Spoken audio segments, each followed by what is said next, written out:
Our second presentation is by John Lunn.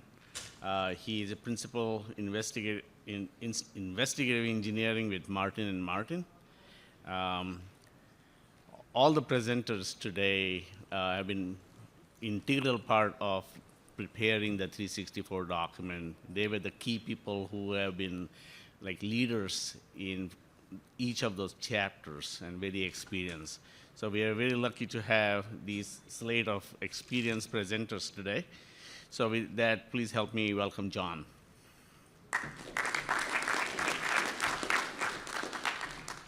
All right, well, thank you. I'm going to try to use this lavalier mic that gives me the ability to walk around a little bit more.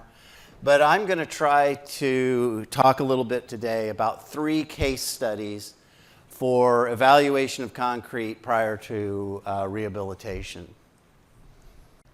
So the first slide is that the difference between evaluation and assessment. So assessment is, these definitions come from ACI 562, the repair code. The process of investigating by systematically collecting information regarding the performance of an existing structure and evaluating the collected information, make informed decisions regarding the need for rehabilitation and the detailing of findings and conclusions, recommendations of the examined concrete work area. That's a long definition.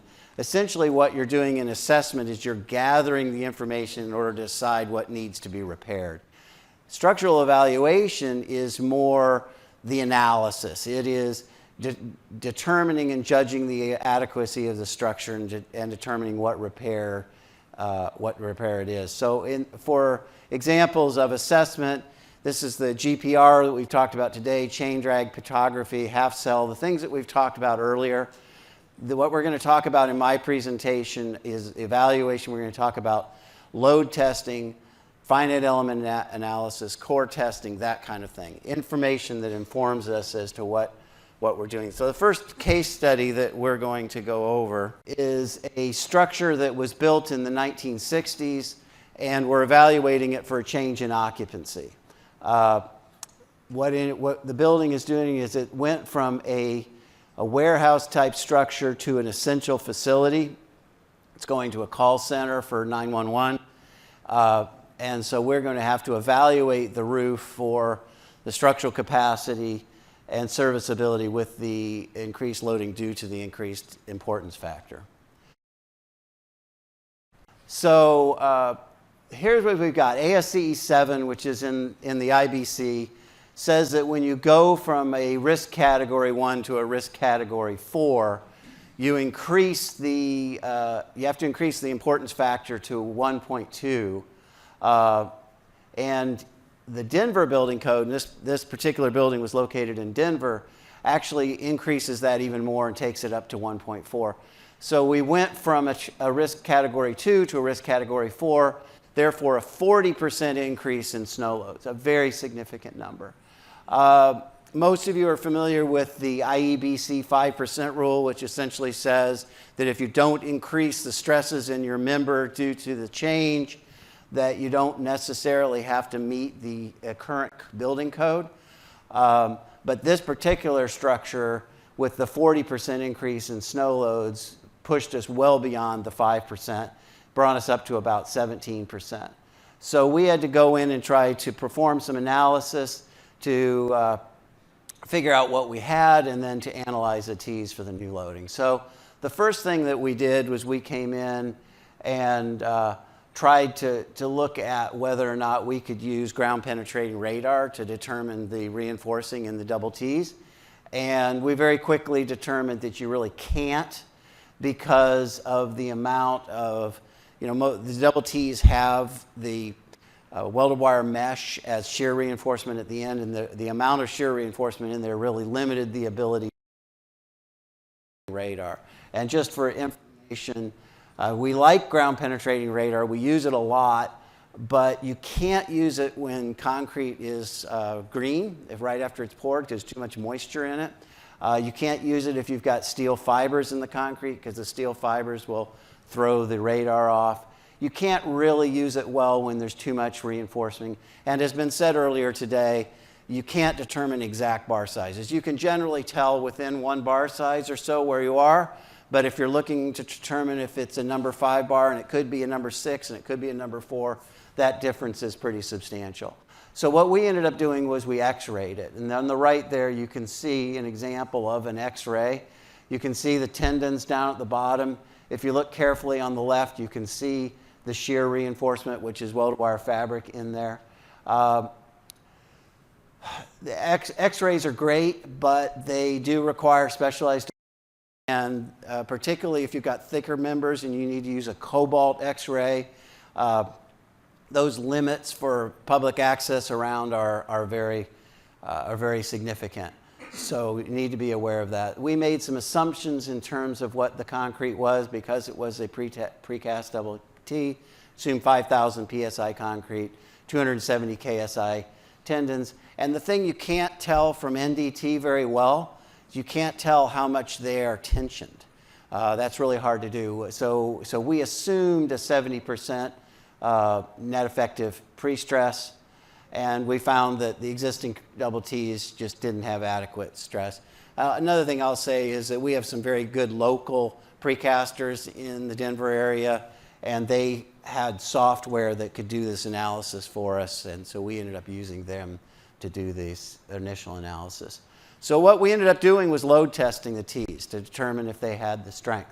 So we calculated the load factors based on both 318 and 437. I will note that ACI 318.19 now is coordinated with 437.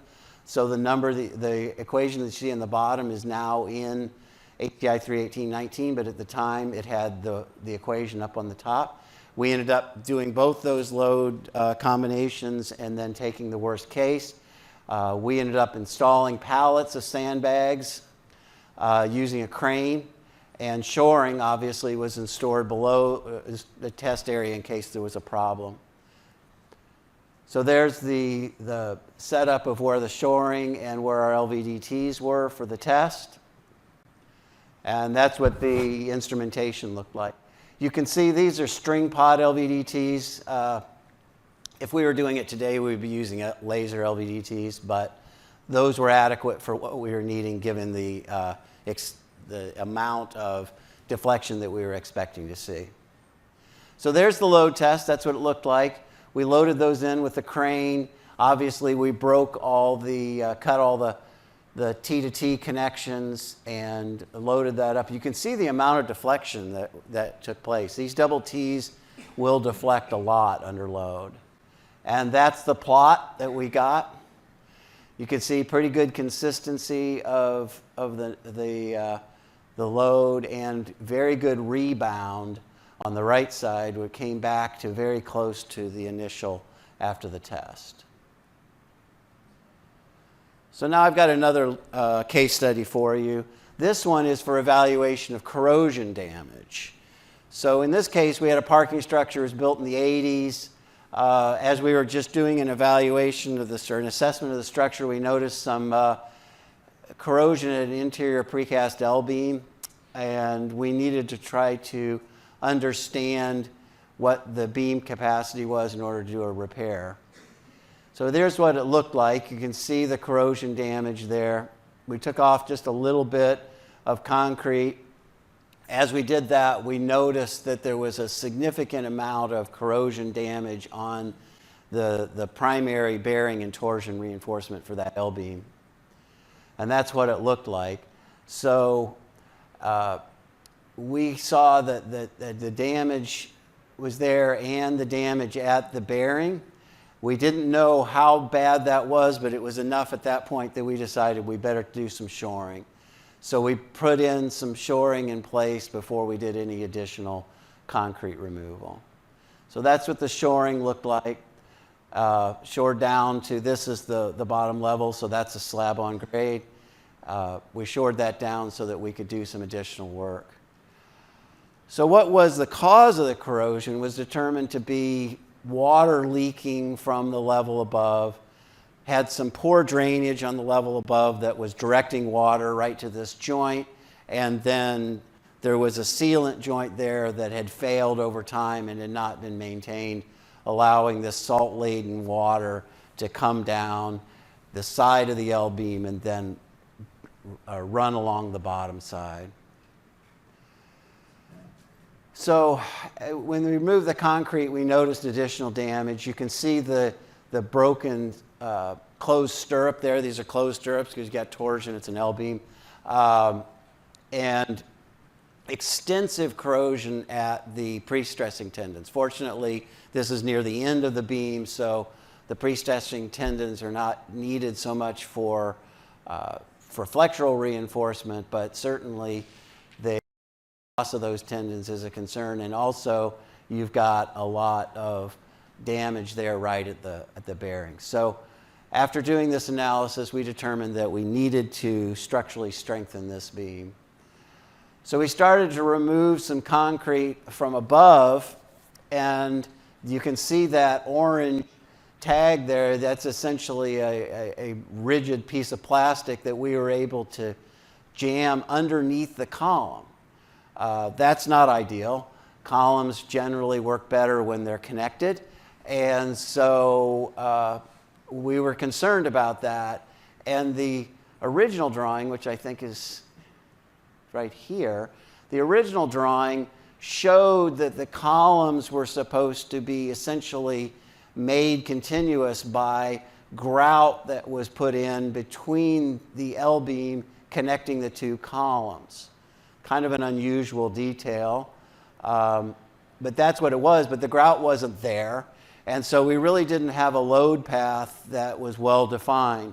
What we ended up seeing pretty quickly is that the column was not shown to be, but actually was cast integrally with that wall. Both of these are cast in place concrete. So that was the only way that it was working. The load was transferring from the column into the wall, and the wall was acting as the load path. So that's what it looked like below the column. You see that there's no competent concrete there, there's no load path, and that's what it was originally supposed to be done. So really, the only way that we were maintaining a load path there was through the wall. So we decided we needed to figure out how competent that load path was, since it wasn't originally shown on the drawings. So we did some destructive testing and cut a little slot in to see what was going on. And sure enough, there were dowels between the wall and the column, but they were very short. The walls were only going about 6 inches into the column, providing an unreliable load path. So we designed some better dowels that were epoxied into the wall and provided enough capacity in order to transfer those loads. We could have come in and tried to establish the original load path, but we weren't confident that that would work. And that's what it ended up looking like. So we ended up putting the dowels in. We put in, obviously, the number that were necessary based on the loads as it gathered up, as it moved down the structure. And after the dowels were in and we felt like we had a good competent load path, then we went ahead and removed some additional concrete with the shoring in place, of course, and to get to sound concrete and undamaged reinforcement. Note at the bottom, we've done some radar on this L-beam here in order to determine the reinforcing, so we kind of knew where a lot of that reinforcing was. So that's what it looked like. It was very corroded. There was a lot of unsound concrete. There was some damage at the bearing. We ended up adding some additional reinforcement and then cast it back in. The reason that you see the little drop there is that we ended up providing some better cover for that reinforcement to try to prevent it from occurring in the future. And we were able to do that because that dropped area was not in the drive aisle, so we weren't reducing headroom. So last one. So this was a structure that was built in the 1990s, and in this case what we were looking for was to try to evaluate the structure for what we thought might have been original construction defects. So it's a structure, it's got expansive soils, we found all kinds of damage, lots of movement of slabs and also movement of foundations. we suspected that there could have been some improper foundation construction. The foundations on this were drilled shafts, drilled piers. They were intended to be 28 to 34 feet deep and embedded into claystone bedrock. So what we ended up doing was we ended up using sonic echo methods, similar to the impact echo that you saw in some of the earlier slides, but obviously with a much larger energy impacted because of the size of the pier versus the size of a smaller member. And you can use sonic echo methods to determine pier lengths in most soils. Where it gets to be challenging is if you've got very competent bedrock. You need to get an echo off the bottom of the pier. I'll show you some of these echoes here in a minute. You need to get an echo off the bottom of the pier in order to determine the length of the pier. And if it's really well socketed into bedrock, sometimes that echo doesn't come. It just goes into the bedrock. So this is what it looks like. On the right is kind of an example of how the test is performed. You hit the top of the pier with a hammer, big hammer, 3-pound hammer, with a load cell, and an accelerometer is mounted to the top and connected to a DAC. And then the energy wave travels to the bottom of the foundation and ideally comes right back up. But if you have some irregularities like a necking or a belly or worst case, a break in the pier, you can pick that up by the waves that you get back. And so this is what it looks like. You can see that you've got the foundation wall there on the right. The pier is sticking out from the foundation wall a little bit, and the DAC is up on the left, and we're hitting the top of the pier with a hammer and then receiving it with the accelerometer. That's the best way to do this test. You can also do it by impacting the wall, and if you can't get to the top of the pier, the problem with impacting the wall is that the energy goes both up and down. So sometimes you can get some confusing results. But this is what a typical result looks like. Based on the information we had, we assumed a wave velocity of 12,500 feet per second. That wave velocity can vary.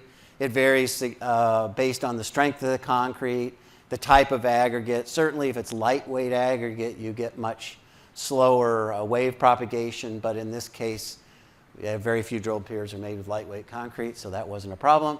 And so essentially, if you take the time from the X's that are marked on there and average it, you'll take the echoes and average them out, you will get a depth of the pier of 29.64 feet. I think that's probably at least one significant digit more than you really should be using, but 29.6 feet gives you a feel for what's going on. So this is a sound pier.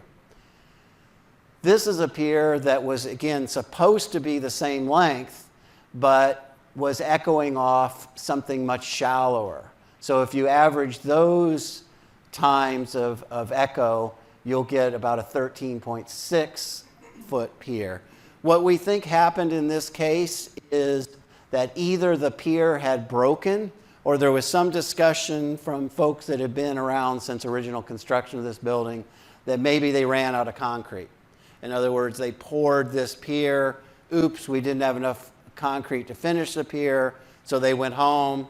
Next day they came back with more concrete and finished it. So it could be simply a cold joint or some laitance or something like that. But in any case, this is an unsound pier. And that's all I've got. Thank you very much.